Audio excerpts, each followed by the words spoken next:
Assalamualaikum warahmatullahi wabarakatuh.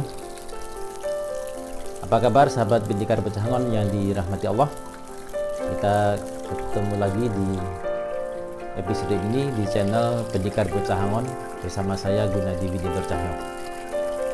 Nah, sahabat Bindikar Pecahangon yang dirahmati Allah, episode ini kita akan membahas lanjutan dari episode minggu yang lalu, di mana minggu yang lalu kita telah membahas bagaimana puasa bulan Ramadan yang kalau kita lakukan dengan benar, maka insya Allah akan dapat menjauhkan kita, menghindarkan kita dari sifat binatang ternak, sebagaimana yang Allah sebutkan di dalam Al-Quran. Jika kita mempunyai hati tapi tidak digunakan untuk merasa, punya mata tidak digunakan untuk melihat, punya telinga tidak digunakan untuk mendengar, maka kita akan digolongkan sebagai manusia yang sesat, bahkan bisa lebih sesat daripada hewan ternak. Nah, sehingga puasa Ramadan ini yang latihan untuk membersihkan hati dan jiwa kita, untuk memperkuat rasa kita, maka itu akan menjauhkan kita dari sifat binatang ternak ini. Nah, lebih jauh kalau kita pelajari, ternyata ada 3 sifat binatang ternak yang mesti kita hindari, mesti kita jauhi. Nah, pada episode minggu yang lalu kita telah membahas sifat yang pertama, yaitu seperti yang dicontohkan dalam sifat yang dimiliki oleh ayam, yaitu serakah. Bahwa ayam itu kalau dikasih makanan di satu titik, mereka akan berebut. Dikasih di titik di tempat yang lain, mereka akan berebut lagi, berpindah ke tempat yang baru, padahal di tempat yang pertama masih ada makanan. Dikasih lagi di tempat atau lokasi yang ketiga, mereka berpindah lagi, berebut lagi, ingin menguasai. Yang kuat mengusir yang lemah, yang lemah pergi, nanti datang lagi. Nah, sehingga sifat ini menggambarkan sifat yang pertama yang mesti kita hindari, yaitu serakah. Maunya dikuasai sendiri, maunya dimakan sendiri, maunya diambil sendiri. Orang lain nggak dibagi. Ini adalah sifat serakah, tamak. Kalau sifat itu dimiliki ayam, ayam berebut makanan, ingin dimakan sendiri, itu wajar, namanya ayam. Ya, kalau itu dimiliki ayam atau binatang ternak yang lain, itu wajar, karena ya seperti itulah kalau binatang ternak. Tapi kalau sifat itu dimiliki oleh manusia yang punya hati untuk merasa, punya mata untuk melihat, punya telinga untuk mendengar, maka kalau itu kita lakukan, berarti kita sudah menyamai sifat binatang ternak tersebut. Bahkan oleh Allah bisa dikatakan kita bisa lebih sesat lagi. Nah, karena kita sudah diberi Allah akal dan hati untuk merasakan, untuk memahami. Nah, sahabat Bindikar Pecahangon, pada episode ini saya mengajak sahabat untuk melanjutkan pembahasan kita. Kita akan belajar apa sifat binatang ternak yang kedua lagi. Nah, insya Allah kita akan bahas di episode ini sampai selesai. Nah, mari sahabat kita lihat apa saja 2 sifat binatang ternak yang lain yang mesti kita hindari. Mari sama-sama kita ikuti. Nah, sifat binatang yang ternak yang kedua, sahabat, contohnya kambing.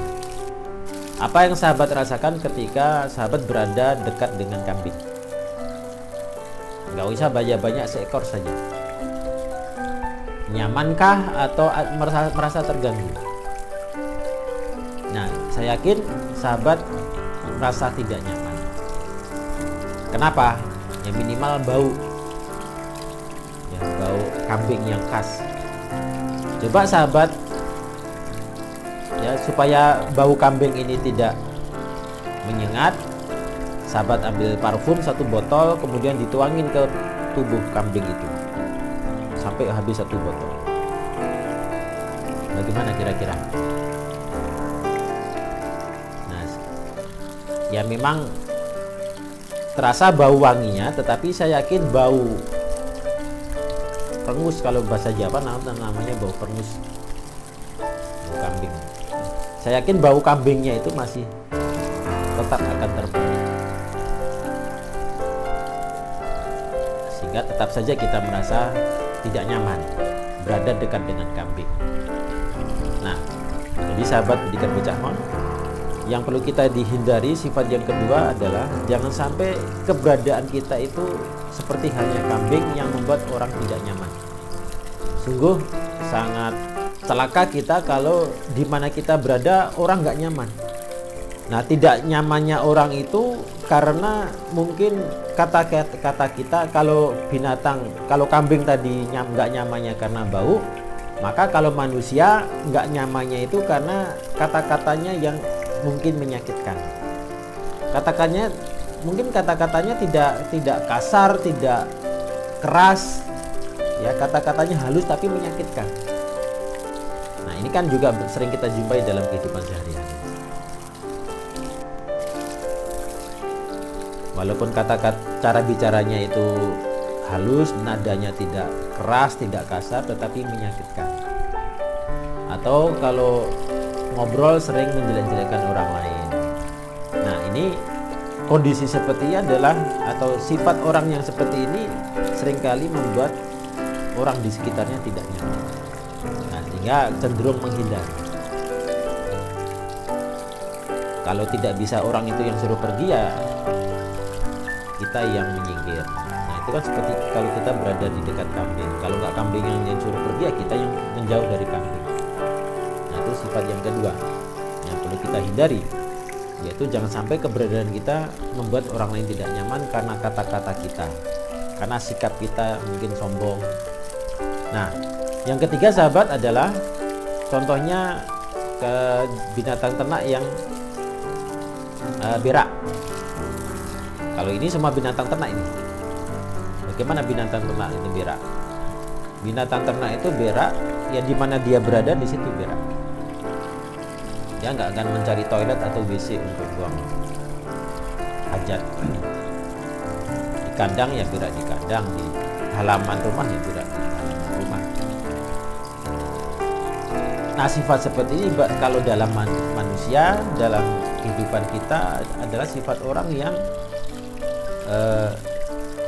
di mana dia berada itu ya hampir sama dengan sifat yang kedua tadi, membuat orang tidak nyaman, tetapi ini lebih vulgar. Bisa dalam bentuk kata-kata yang kasar. Jadi ibarat binatang ternak yang di mana-mana dia buang kotoran, maka orang yang punya sifat seperti ini adalah di mana dia berada itu cara bicaranya kasar, jorok. Jadi lebih vulgar daripada sifat yang kedua. Kalau sifat yang kedua tadi kata-katanya halus tapi menyakitkan. Kalau yang ketiga memang kata-katanya kasar, dengan memaki-maki atau membentak-bentak, kata-kata kotor dan sebagainya. Nah, ini pun membuat orang di sekitarnya tidak nyaman. Nah, itulah sahabat 3 sifat yang perlu kita hindari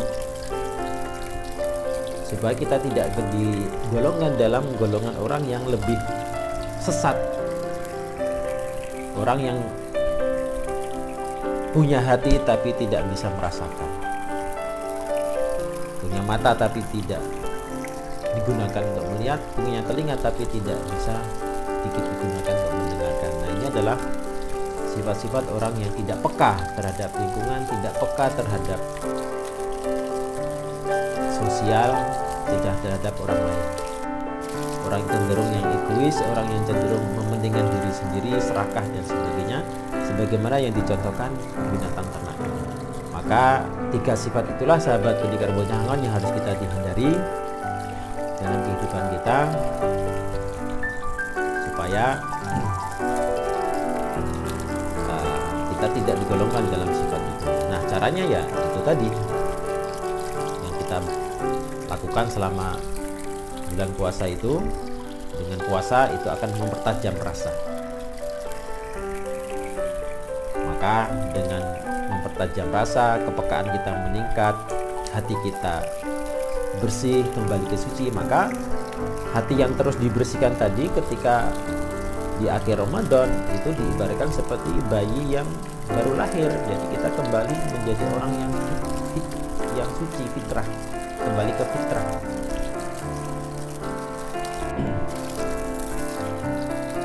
Diibaratkan seperti bayi, atau nggak usah bayi, anak kecil saja.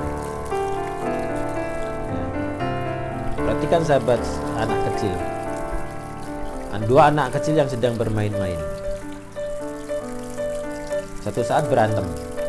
Nah, bagaimana besoknya? Apakah besoknya masih berantem? Nggak usah nunggu sampai besok. Beberapa menit setelah mereka berantem, mereka bisa akur lagi. Mereka bisa bermain lagi, ketawa lagi. Itulah sifat anak kecil. Nah, maka orang yang berhasil mengembalikan kesucian hati dan jiwanya selama bulan Ramadan itu di bulan Syawal itu ibarat kembali kepada kesucian, minal aidin wal faizin, kembali kepada suci dan meraih kemenangan. Nah, sehingga orang yang suci itu diberatkan seperti anak kecil tadi. Anak kecil itu suci jiwanya, sehingga mereka berantem pun tidak lama setelah itu bermaaf-maafan dan kompak lagi, bermain lagi. Tidak berlarut-larut permusuhan mereka. Mereka cepat memaafkan. Nah, itulah makanya di bulan Syawal itu kita saling memaafkan karena kaitannya dengan kesucian hati itu. Yaitu bahwa orang yang suci hatinya itu sifat yang paling menonjolnya adalah, atau salah satu sifat utamanya adalah cepat memaafkan. Jadi memaafkan sebelum orang meminta maaf kepada kita, kita lebih dulu memaafkan tanpa syarat. Jadi memaafkannya tanpa syarat.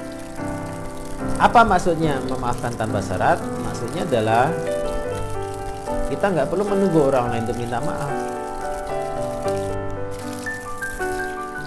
Kalau kita mau memaafkan orang, menunggu orang itu minta maaf, berarti itu dengan syarat. Syaratnya minta maaf kan gitu. Nah, memaafkan yang tanpa syarat adalah kita memaafkan orang lain tanpa harus menunggu orang lain itu meminta maaf kepada kita. Nah, bayangkan kalau setiap diri pribadi punya karakter seperti itu, cepat memaafkan orang lain, maka tidak ada permusuhan di muka bumi. Seperti anak kecil yang cepat memaafkan. Nah, itulah sahabat, tanda-tanda dari sucinya hati, yaitu bahwa yang pertama kita akan terhindar dari 3 sifat binatang ternak, dan yang kedua adalah kita akan menjadi orang yang cepat memaafkan orang lain. Nah, demikian sahabat, pembahasan singkat pada episode ini tentang bagaimana dampak dari ketajaman rasa kita, kesucian hati kita dalam kehidupan kita sehari-hari. Mudah-mudahan sama-sama bisa kita amalkan. Nah, insya Allah kita akan jumpa lagi di episode mendatang dengan topik yang berbeda, dengan tema yang berbeda, tapi tetap di channel yang sama, channel Pendidikan Bocah. Terima kasih sahabat telah setia mengikuti channel ini. Mohon dukungannya dan mohon dibantu untuk share. Mudah-mudahan lebih banyak sahabat-sahabat kita yang mendapatkan manfaat dari ilmu yang kita pelajari pada channel Pendidikan Bocah. Banyak maaf atas semua kesalahan,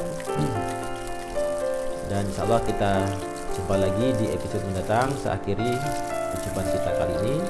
Assalamualaikum warahmatullahi wabarakatuh.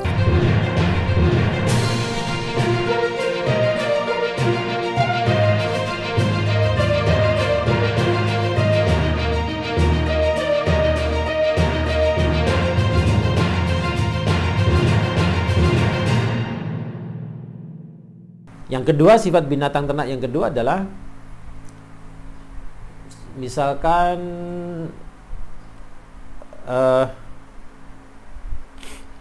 cut. Apa maksudnya memaafkan tanpa syarat? Tidak perlu menunggu, maksudnya menunggu door. Ulang.